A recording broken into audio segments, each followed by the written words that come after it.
everyone. This is Abhijit Chatterjee recording our weekly session of Chartsarefun. This is for the week of October 6th, recording this on Sunday, October 12th. Last week, the market, as usual, was climbing higher highs. Still, we had the news of trade tensions between China and US. First, China started sending strong rhetoric on rare earth material and their exports of the rare earth material to the various countries. And President Trump reacted very strongly, threatening to significantly hike tariffs. And that he did in the morning of Friday. Market tanked.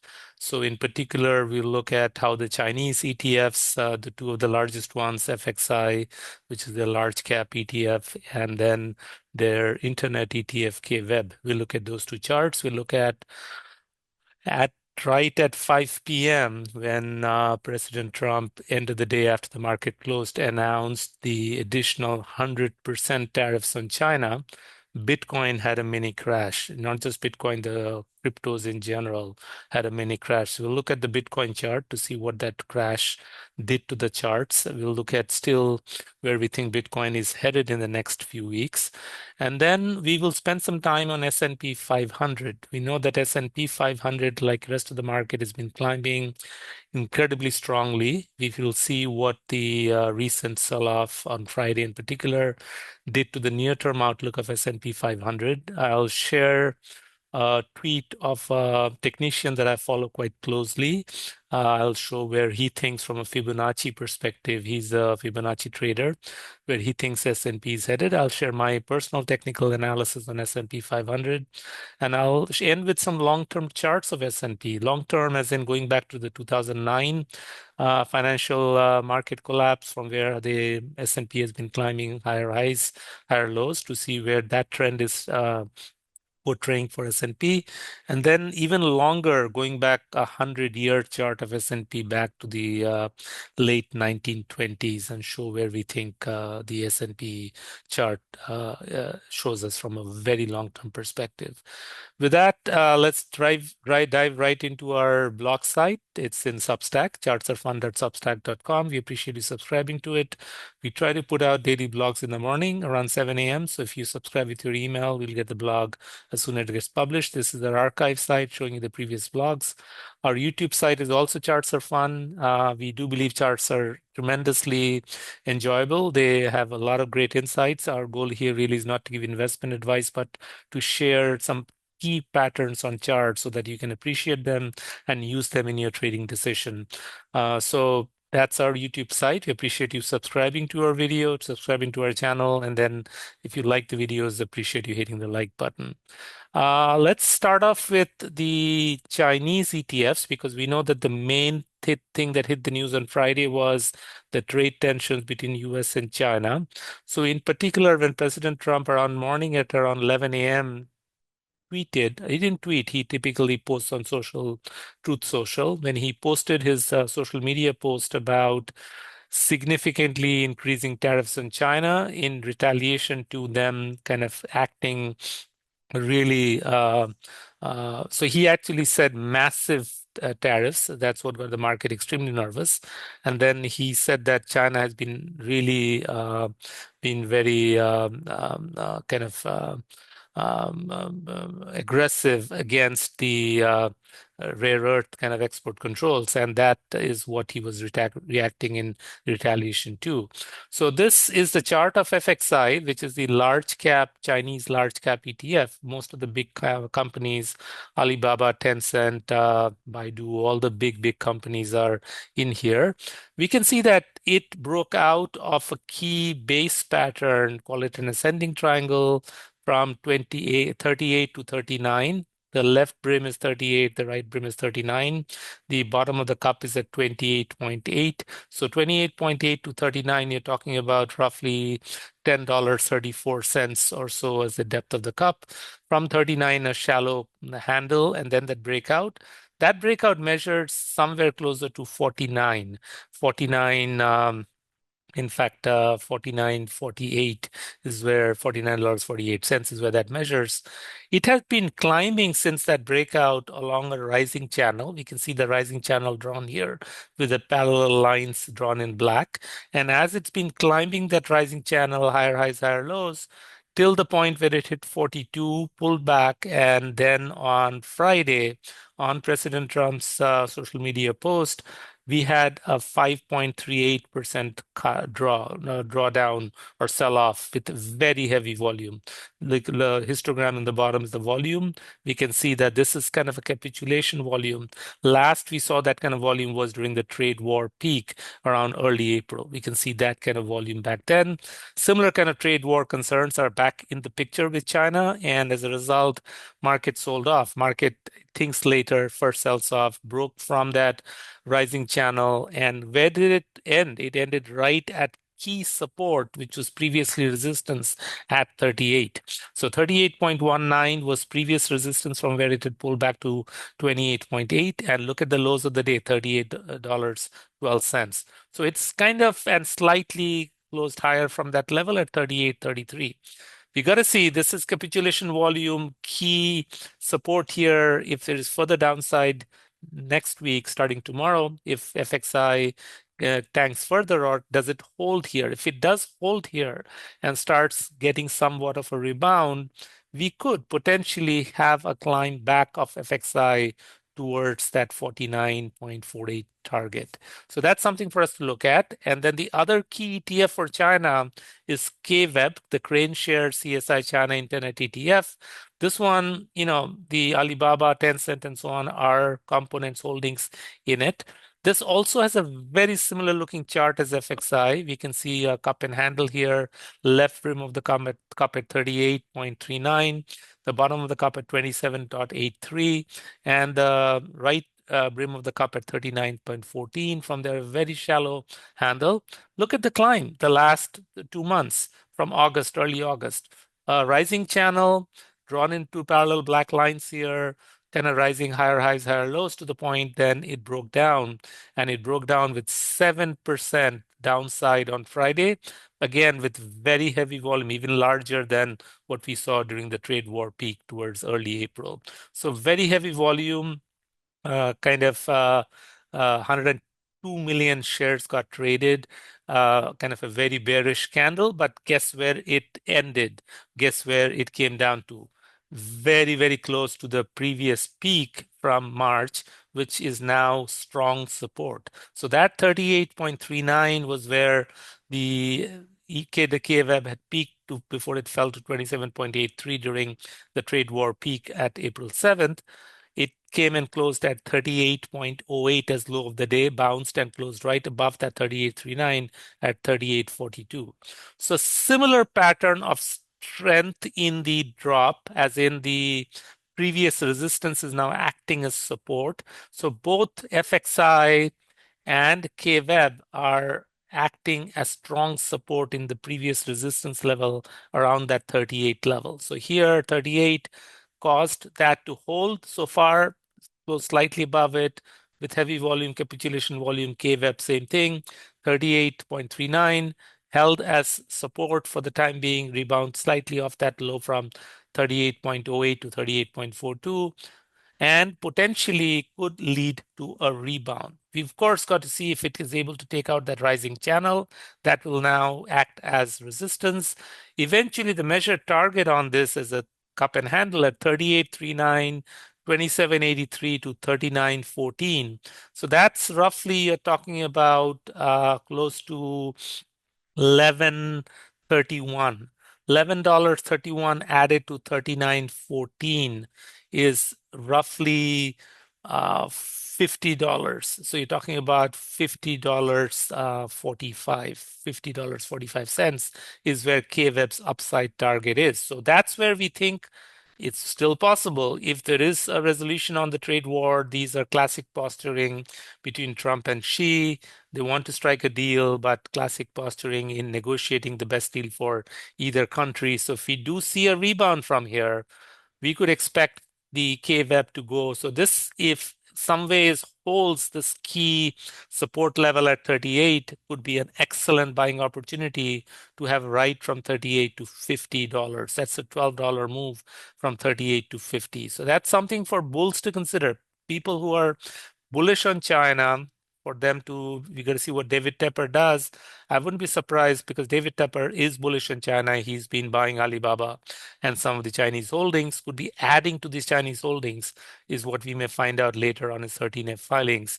But the people who think China will recover from here, people who think they'll strike a deal with US and so on, it is the second largest economy. It's not that, President Trump is on an outright war to kind of stop trading with China. It's not that.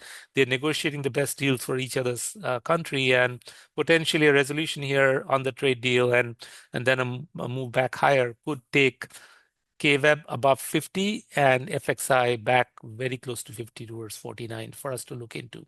So that's China.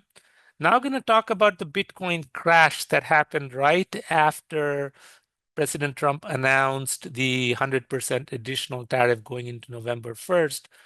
This is Bitcoin. This is an hourly chart. 60-minute is an hourly chart. And this flash crash from 114,000 down to 105,800, that you're talking about close to factor of 9,000 drop just within a span of an hour right after 5 o'clock was related to the trade war, the trade tariff announcement. People say that, this could have been caused by the Chinese traders kind of retaliating against that, kind of China dumping a ton of their Bitcoins, and that's probably what caused it. It could be other whales, other large holders of Bitcoin, but there was definitely a panic sell-off. But in the process, there's always a bidder on the other side, especially when you see such a long tail. That means when people were dumping, there was active buying going on, so that within the hour, you left a long tail and it recovered and closed towards of the high from where it started. So by 5 p.m., it started at 114, tanked to 105,800 and closed back near 114 within that hour with active buying. And what was in the X or in the Twitter world was there was active buying by Blackrock. We know that Larry Fink has been extremely bullish on Bitcoin. Opportunistically, see, they saw this and spent billions to buy, gobble up Bitcoin at that values at 105,000. So billions of sell-off happened that then immediately got bought by BlackRock as being the deep-pocketed Bitcoin bull in buying up those shares. Since then, the hourly chart shows us kind of a, you could call this as somewhat of a basing pattern between 110 to 112.6. We recently tested within the last hour, so 112,300. So between 109 to 112, you're talking about roughly 3,000. Added 112 to 115 is what we're going to see if Bitcoin can recover by tomorrow's Monday morning market open. And looks like this was a flash crash and a recovery is definitely possible. What's bullish is the RSI. You can see it was deeply oversold when that flash crash happened. From there, the RSI is printing higher lows. So in that sense, as you get a lower low from 110,200, like sometime in Saturday morning to early on late Saturday night, early Sunday morning at 109,700. So lower low in price, higher low in RSI. That's a positive divergence. Positive divergence in MACD, clearly higher low from the levels that we saw on Saturday morning. All indications of reversal. So we are expecting this to reverse higher. And now let's paint the very bullish picture on Bitcoin, which you shared last week as well. What we're showing you here is the weekly chart of Bitcoin, and what we're showing here is a classic bull flag pattern. A bull flag pattern has a flag pole from the 74,400 early April to the 124,500. That's the flag pole. You're talking about $50,000 as the length of the flagpole. $50,000 added to the top of the flagpole from where it breaks out could take us towards that 173 to 175,000. That's where the bulls are expecting Bitcoin to break out to. We can see that we take the lows So lower lows here from this low on this candle to the low at 107.3 to the recent low from Friday at 105,800. That's the bottom trend line of the flag pattern. The top trend line of the flag pattern 124,500. Just kind of draw the take the wicks out and just draw the body kind of intervals at the two previous back-to-back weekly candles, one bullish, one bearish. And right there is how the flag is forming. That breakout is where you would expect a climb to 172, 175. Now, typically what happens is after every halving event, and we've seen this in 2016 halving event, 2020 halving event, and now we're playing out the 2024 halving event, 18 to 20 months after the halving event, Bitcoin has a parabolic peak. So that halving event last happened in 24 April. So we're talking about 18 to 20 months after that, in that over in the December time frame, we expect a climb of Bitcoin to that parabolic peak. So this can happen very quickly. If this bullish flag pattern happens, we don't know what could be the catalyst. It's potentially quite possible. The US Treasury on Bitcoin has Scott Bessent has made statements that they would, if any addition of Bitcoin to the Treasury, could be budget neutral. We know that gold is at a massive peak over $4,000. US has over 8,100 tons of gold. So selling some of that gold, which is in trillions worth of gold, diversifying into Bitcoin into the treasury is a budget neutral move. That's a possibility. Last week, we had a whole segment on selling physical gold and buying digital gold. We are still of the thought that the Bitcoin's parabolic vertical climb is coming, and potentially coming out of money coming out of gold could be coming into Bitcoin is where we see a strong possibility. And this could be a rhetoric between Trump and Xi. Xi is heavily buying gold. Trump is a heavy believer in the digital gold. So that could be a play in between the two presidents in the role of selling some gold from Trump to go buy some Bitcoin in to add to the US Treasuries, the possibilities. That's something for us to look into, but we do see this bullish pattern and we are thinking that there's a good chance this breakout higher might be coming in the next few weeks to the next few days. Now let's gonna look at after the aftermath of what happened to S&P 500, not just the Chinese and the Bitcoin. We know that the S&P 500 sold off as well. This is a 2-hourly chart. Every candle is 2 hours of S&P 500.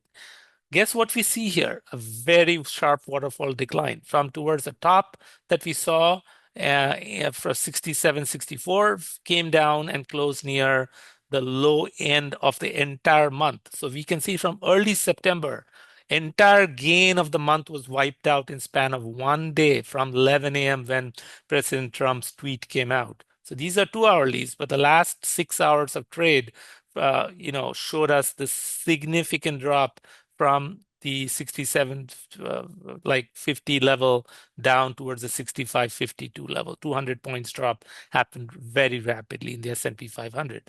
What are we seeing from a technical pattern? This is called a broadening top. Higher highs as you join the trend line. The base of where the support is at 65.51 we saw back in mid-September. Towards early September, we saw the 65.50 again. So that level is now support, is exactly where it closed. We could from here get a bounce because we had a very sharp sell-off. We can see that RSI is at 25 on the 2-hourly chart. We can see MACD is deeply oversold. So we could have a rebound, and that rebound could be the right shoulder of the head and shoulder pattern here. The neckline at 65.50. The left shoulder we can see from 65.50 to 66.26. Then the head at 67.64. The right shoulder move in the next few days would come towards the 66.26 and then that breakdown. The measured breakdown from a 67.64 towards a 65 50, you're talking about $214. Subtract $214 from 65.50, you get 63.36. Guess where the 63 levels are from that August timeframe? We can see that it tested that 63.40, 63.50 a few times, and from there we took off. So that could now be the support that we pull bound to. So our hope and thinking is that we get a pullback of S&P towards that 6360. From there, however, we are before we go to the next target of where we think we go, do want to show you in the daily chart of the signs of where this sharp drop, this sharp sell-off that we got 2.7%. That sharp sell-off came with RSI at a lower high. So as S&P was climbing higher highs, look at RSI at a lower high. So that's negative divergence. And not just that, there was negative divergence in other indicators like the advanced decline line, the AD line for S&P 500. Look at that, lower highs. So advanced decline line was also giving us early signals of some form of a pullback coming, higher highs in price, but lower highs in AD line, lower highs in, RSI, lower highs in the bullish percent of S&P. We had, this is not just from now.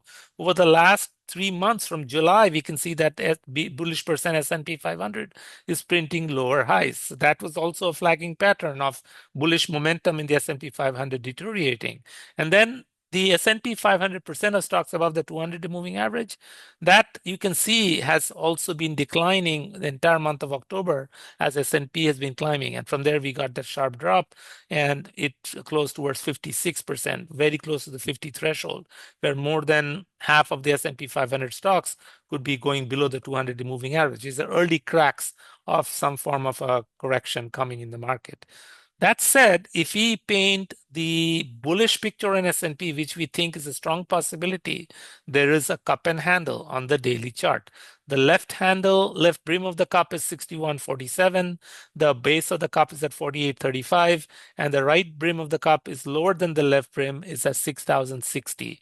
So if you look at 48.35 to 6,060, that's roughly, you're talking about 1,225 points. Take the 1,220 points and add to 6,060, you get 7,285 or 7,283 to be precise. So that's where we potentially think S&P 500 is headed. Yes, we did get a very bearish sell-off, but the 50-day moving average is at 6,500, which we initially hold. We might get a right shoulder move from here to 66 and then break down. And then this cluster of 6340, 6360 is where we think we are headed to. We don't think anything is possible. We could have a bearish decline all the way down to the test of the 200-day moving average, which is at 6,050. That's a possibility, and that would then basically retest that brim of the cup. The right brim of the cup was 6,060. This is 200 is at 6,050. So from the point from where we left a gap, so you could come down all the way down to close the gap. There's a possibility. But seasonality, typically late October through January, is a very seasonally bullish part of the markets. So unless this time seasonality is different and we sell off in the fourth quarter, can't rule out. In that case, we would go all the way down towards a retest of the 200-day moving average and close out that gap. So there's a possibility of that. But potentially, we could be testing 6340, 6336 target as we showed here on this pattern, 6336, and then climb up towards that target as we were showing towards that 7283. And then from there, get a 20% pullback most likely. So I was talking about a technician that I follow quite closely on Twitter. His symbol is option flies, or his handle is at option flies. He goes by the name Mo. 17 plus years, Elliott wave trader, again, swing trader expert. He painted an interesting Fibonacci kind of wave structure on S&P 500's entire move from that April 7th low. So if you see in dark blue, an immediate vertical climb came to wave 1 towards that 5,500 level, then pull back to wave 2. Wave 3 is usually the biggest wave, and no wonder from wave 2 here, closer towards the 5,100 or so, we have climbed all the way towards a wave 3 completion at 67,64 that we saw this week. So that's where wave 3 completed. So that's shown here. Now we started the decline. He is painting, and he also shows the time structure, by the way. So he's showing time on the x-axis, price on the y-axis. So he's saying somewhere around late October, we will get the completion of wave 4 and then a climb to the wave 5. So that 5-wave structure, wave 1, wave 2 in dark blue to wave 3, we are now going to finish wave 4 in the next couple of weeks, and then a bullish climb for the final wave climb up to wave 5. He's painting somewhere between 7,100 to 7,300. That's where he's not precisely put the levels yet. He's going to mark them up as the market takes shape in the next few weeks. He uses price structures to determine the levels. But right now, he has painted them roughly at about 62 to 6,300 as wave 4 and wave 5 at between 7,100 to 7,300, gelling with our thinking. So we applied different kind of technical analysis, not the Fibonacci based, but based on just chart patterns. Mo is painting it based on Fibonacci levels, but it gels with the way we are thinking that we get a wave 4 pullback towards the 6340. We'll see if that turns out to be aligned with what he starts painting in the next few days. And then from there, we go up to the wave 5 peak towards that 7283 is where we think we could top out. So that's the pattern. If you look at a very longer term chart from 2009, we can see a rising channel.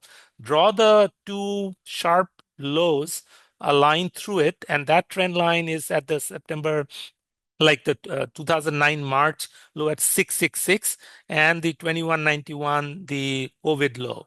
So draw a line through that, that's the bottom trend line, and draw a parallel line to that through the peaks. We can see that it touches most of the peaks of the climb from the 2009 climb till the point where it even tested the peak that we saw before we saw the pullback from the trade war. And now we are right at that trend line. So bears would say, well, we are at that trend line, so now it's time for a pullback. But guess what happened in 2021 into 2022? We overshot.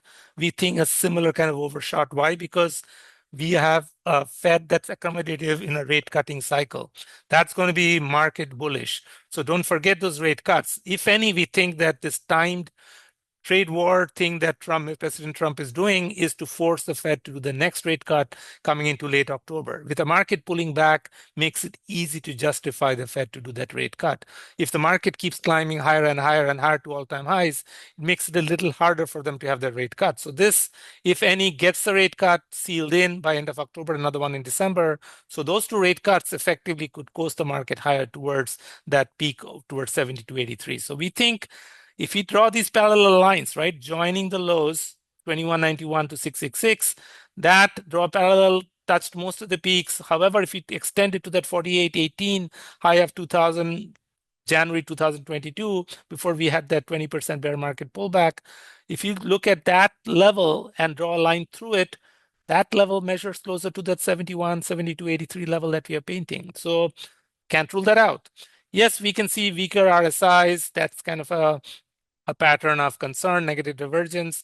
As S&P is climbing along this mega bull run from 2009, RSI is getting weaker. But, MACD was initially, weaker than that, but now look, MACD is beginning to climb. So we'll see. MACD could perhaps, by the time this goes up here, maybe climb a higher high from here. But that said, if you look at a 100-year chart of S&P, every candle here is yearly, it's 1 year. We can see an interesting pattern that every 2 or 3 years, we get a rise and then a sell-off. Not a sell-off as such, but a down year. Again, so going back towards 2008 was the year we saw the big collapse. 2009, 2010, 2 up years, then a down year. 3 up years, then a down year. 2 up years as in when you see the white candle, that's an up year. And when you see a red candle, that's a down year. So we can see 2 up years, a red candle is a down year. 3 up years, a red candle, a down year.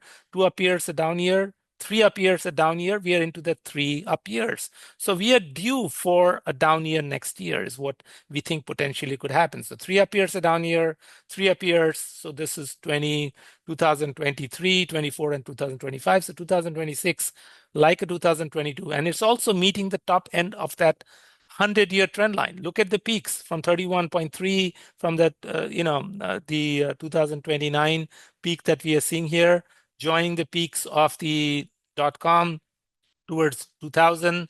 to the recent peaks, we are right at that top trend line of the 100-year. And this is using the exponential kind of logarithmic chart here, not the linear chart, because when you have such long time horizon, you got to use logarithmic price levels for that. And the bottom end of the trend line, we can see was in those early 30s to 40s when we were at the bottom end. Since then, we've had a big mega climb from 1980 to the 2000 level. Since then, we had that pullback, not to the bottom of the trend line, but came towards 2/3 level of it in the bear market pullback. So in this chart, we see an interesting pattern. We see about 15 to 17 years of bear market, then a 20-year climb. From there, so this bear market stayed range bound, and then from 1950 to 1970, a 20-year bull market. Then a range bound market from 10 years, from 70 to 80, and then 80 to 2000, 20-year bull market climb. And then we saw a range bound market from 2000 to 2013. From there, we broken higher, and this is that 20-year run from 2013 to 2033 is where we think the secular bull market is extended to. We see that, yes, MACD is extremely stretched. We see that RSI is at 82 on the yearly chart. Yes, there are overbought levels, so we feel that the climb that we will see here will be kind of with pullbacks and climb. And as a result of the 3 successive years of climb that we've had, 2026 potentially is a possibility of a down year. With that, let's sum it up. Going back to the China, we can see a weak drop in FXI, which is the large cap ETF, testing a key support level at 38. We believe this might successively hold if there's some form of calming down of rhetoric between President Trump and Xi, and then from there we see a rebound.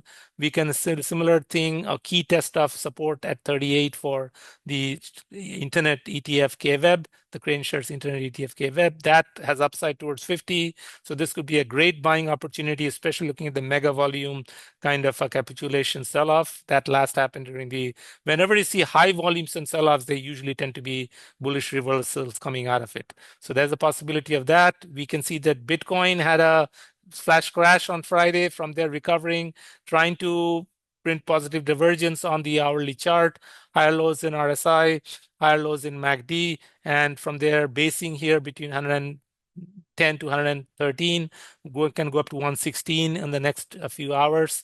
And Bitcoin's weekly chart shows us a very bullish flag pattern. The flagpole measuring to 50,000 added over the breakout level of 125 takes us to 175 is where we think Bitcoin is headed towards. So that's a bullish sign. And this is classic with seasonality. 18 to 20 months after the halving is when Bitcoin gets to that peak. S&P near term, yes, it's got a sharp drop on waterfall drop on Friday that measures key support at 65.50, get a right shoulder move, counter trend move towards 66.26, and then a breakdown another 200 points or so towards 63.36 is where we think that kind of tests previous support here at 63.43. And from there, we think that S&P climbs higher.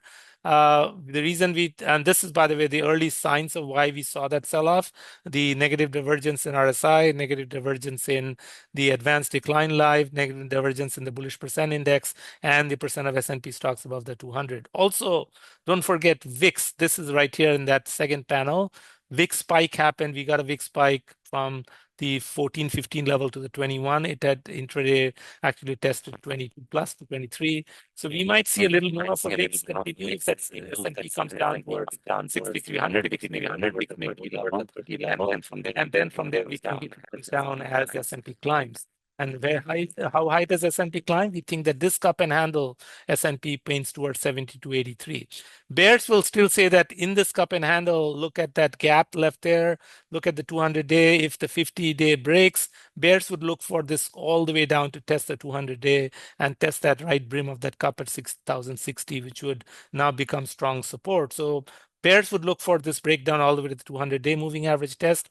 We are not so sure. We are more on the belief of the Fibonacci levels painted by Mo, one of the technical traders in Twitter that I follow. He's painting a wave 4 pullback towards that 6,300 level, and then from a wave 5 climb all the way towards the 72 to 7,300. So we are of that belief that shallow pullback then leads to a climb towards the 70 to 83.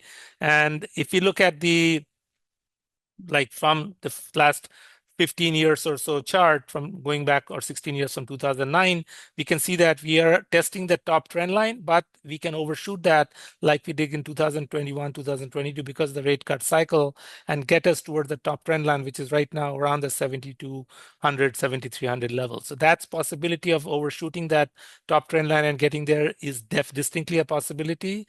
That said, on a longer term perspective, a multi-year, 100-year chart, every 2 or 3 years we climb and then see a down year. So 2 years in 2009 and 10, a down year, then 11, 12, 13, a down year, 14, then 15, 16, down year in 2017, 18, 19, 20, got a down year, 19, 20, 21, got a down year in 2022, and then 2023, 24, 25.